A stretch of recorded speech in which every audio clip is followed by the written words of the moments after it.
Where can you encounter the most peculiar and eccentric individuals in our society?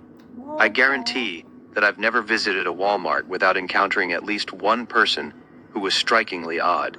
But odd doesn't even begin to describe the incident I'm about to share. It was the Thursday before Black Friday, and my local Walmart was open late. Around 11 p.m., I was browsing for a new laptop. As luck would have it, I managed to pick up the last laptop on the shelf that was being advertised for an excellent Black Friday deal. However, as I picked it up, a large, unkempt, and grimy-looking man approached me, insisting that he desperately needed a laptop. I nervously told him that it was the last one, which seemed to infuriate him, and he began to cause a scene. The man was clearly not in a normal state, and my heart started pounding as I'm not usually confronted with such situations. As others watched the spectacle he was creating, I quickly walked away with the laptop box and headed straight for the checkout line. He continued to shout at me as I walked away, which was utterly surreal. Some of the other customers in line tried to lighten the mood by laughing with me and reassuring me that the man was just unstable. When I got home, my family was already asleep. I went outside to sit by the pool and set up my new laptop. Suddenly, the motion-activated light on the side of the house turned on. I checked the side of the house to ensure no one was there. The light does occasionally turn on due to the small patch of woods next to the house, where animals often trigger it. Regardless, I decided to go inside, lock the door, and finish setting up my laptop in the living room. Suddenly, a car alarm started blaring outside. I recognized it as my Cadillac's alarm. I looked out the window to confirm this, then ran upstairs to get my keys and tried to turn off the alarm using the panic button. It didn't work from inside, so I stepped out onto the porch and managed to turn it off. But then I noticed a car parked in front of our house that wasn't there when I got home earlier. Any cars parked on the street in our neighborhood are suspicious, as we live in a gated community and everyone has large driveways. I stepped off the porch and realized there was someone sitting in that car. I quickly went back inside and locked the door. I went to my mom's room and told her that I believed someone outside meant to harm us. My mom and dad have a complicated relationship, so my dad isn't always home. It would have been a different story if my dad had been there to tell me about this. My mom came downstairs with me, visibly worried based on what I had told her. She looked through the peephole in the front door, gasped, and covered her mouth. I also looked through the peephole and felt nauseous when I saw a large man standing on the other side of the door on our porch. I whispered to my mom that I believed the man had followed me from Walmart. Suddenly, the doorknob started to turn as the man tried to open the door. When he couldn't, he started pounding on the door. That's when my mom let out a gasp and a cry, and my younger sister came out of her room, also starting to panic when she realized what was happening. The pounding ceased, followed by a period of silence, interrupted only by my mother's voice as she spoke to the police on the phone. As minutes passed with my mother still on the line with 911 and the police en route, a loud crash echoed from the den downstairs. A window had been broken, causing my mother and sister to scream in fear. I instructed them to flee upstairs while I secured the den door. Downstairs I waited, anticipating an attempt at the door or another loud noise, but there was nothing. To my surprise, I heard the brief wail of a police siren outside our home. It was the fastest response time I had ever experienced. I rushed outside to guide them to the den where the shattered glass lay. There, they discovered a large, disheveled man who appeared to be deranged, hiding behind one of our couches. He was immediately arrested, and we pressed charges. Throughout the ordeal, he hurled obscenities and threats at me, which did nothing to help his case. The officers informed me that the man seemed unstable and likely under the influence of drugs, but assured us that we could rest easy as he wouldn't be troubling us again.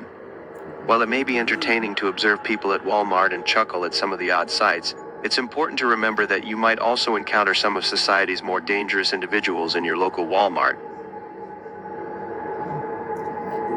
I'm Gemma, a 22-year-old who works at a Walmart in a small town called Jackson, Alabama.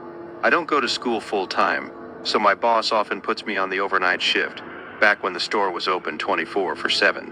It was a supercenter, so there were still some employees working with me, but I didn't know them personally. We hardly ever saw each other in the huge store anyway. My shift that night was from 10 p.m. to 7 a.m. I started by folding pants in the men's department and cleaning up the area. I wore headphones at night because no one would tell me to take them off.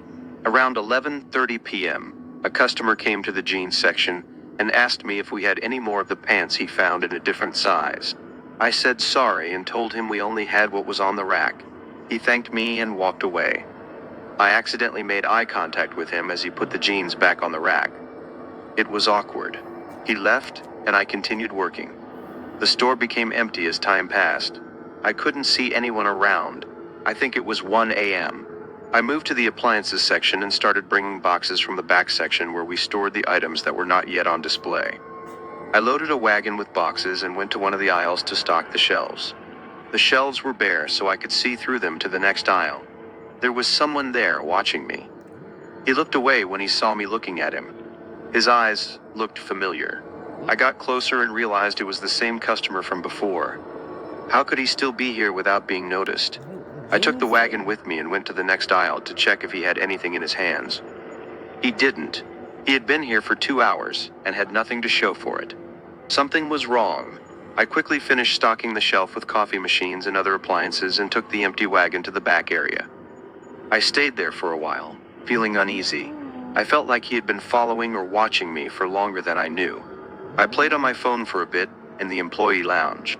Then I decided to do some grocery work instead, just to be in another part of the store. I went to the dairy cooler and filled some crates with dairy products like milk and yogurt. It took a long time because I had to check the dates on the products.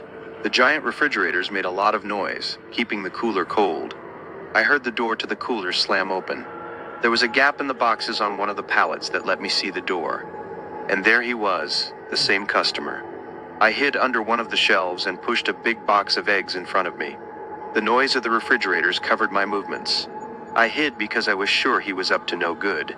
He had no business being in the employee-only section, let alone the dairy cooler.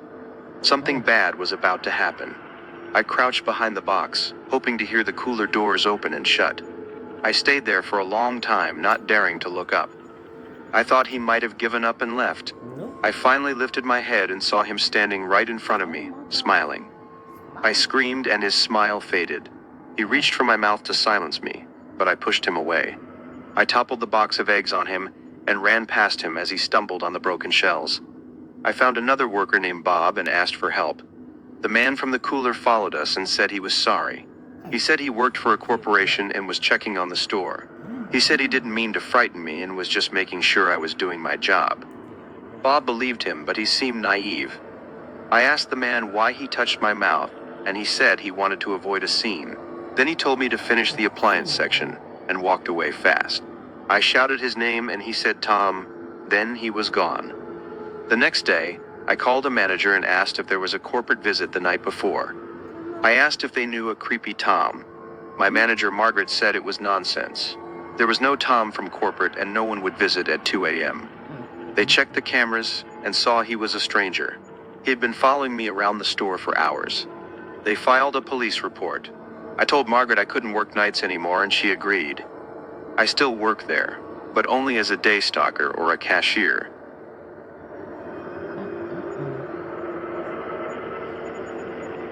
During my college years, I took on a second job as a night stock person at Walmart, working the night shift over the weekends. The need to pay off my student loans compelled me to find ways to earn money.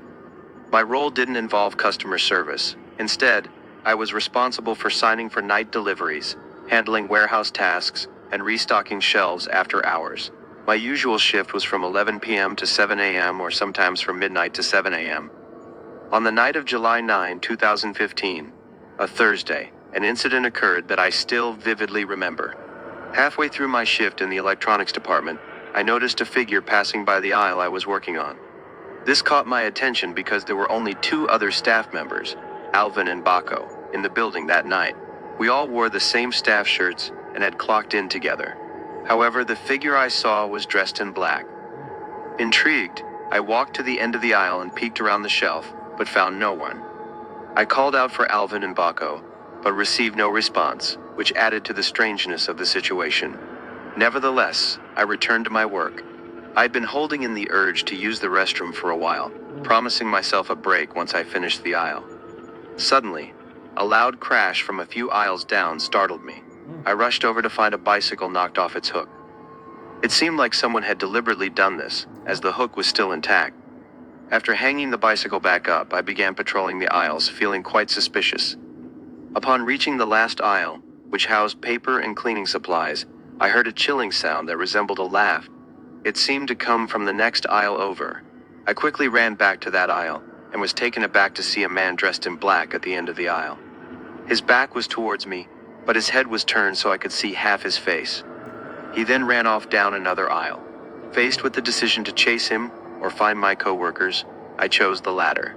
All the while, I could hear eerie laughter and footsteps that seemed to be circling me. I found Alvin in the women's department and warned him about an intruder dressed in black. Since we didn't have walkie-talkies, I asked him to pass the message to Baco if he saw him. Unable to hold it in any longer, I excused myself to use the restroom. I rushed to the employees' only bathroom in the warehouse section. After preparing the toilet seat with a layer of toilet paper, I sat down to relieve myself. Yes, I'm the type who sits to pee. The bathroom door opened and closed, which was expected given there were 3 to 4 people in the building. I called out, asking who it was, but received no answer. I then heard the terrifying laughter again, and saw someone peering in through the crack in the door. They moved closer until their eye filled the crack, and then began whispering unintelligibly, but the echo from the bathroom only made it more eerie. I suddenly remembered that I had Alvin's phone number saved on my phone. Without wasting a moment, I dialed him, my voice loud and urgent, instructing Alvin to rush to the bathroom and assist me. I remained on the call with him, observing as the man on the other side of the stall exited once more, then bolted out of the bathroom. I urged Alvin to hasten, and within 20 to 30 seconds, Alvin arrived at the bathroom. He reported not seeing anyone on his way there. We didn't have any security personnel on duty when the store was closed, so we couldn't even review the camera footage. I stuck by Alvin for the rest of the night, assisting in whatever sections he was working in, believing in safety in numbers. I texted my boss about the incident that night, and when I woke up at 3 p.m. the next day, I read his response. He informed me that all the camera screens had shown static footage from the previous night. As far as he knew, no one had turned them off. Reading his texts gave me chills. He believed my account and assumed it was related to the camera malfunction. But without video evidence of the break-in or trespassing, I don't think there was anything he could do.